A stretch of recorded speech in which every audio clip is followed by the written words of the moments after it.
Specially ছোৱালীবোৰৰ কাৰণে কি বহুত ছোৱালীয়ে এইটো ভাবে ন কি মোৰ তাত অপশ্যন বহুত আছে, মোৰ তাত 10টা ভাল পোৱা বহুত মানুহ আছে, বাদ দে না, বালি গ'লে গ'ল, নগ'লে নাই, দি দিয়ে, এনেকুৱা ভাবি লয় নিজকে, মানে বহুত এনেকুৱা ভাবে আছেইতো আৰু এইটো গুচি গ'লে গ'ল আৰু এটা পাম।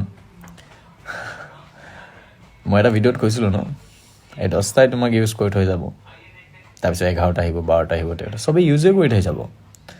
সদায় এটা বস্তু মাইণ্ডত ৰাখিবা, তুমি এজনে হয়, এজনীয়ে হয়, আৰু সেই 10-11জন যে আছিলে, সেই 10-11জনে তোমাৰ লগতে খেলি থৈ গৈছে।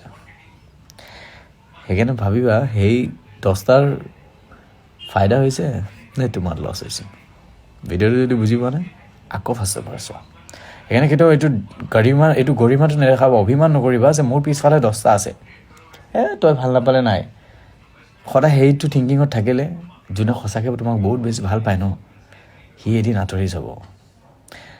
তাৰপিছত চাগে তুমি ভাল পোৱা বিচাৰি কেনে ভিক মাগি কেনেও নোপোৱা, কাৰণ তোমাৰতো 10টা আছে।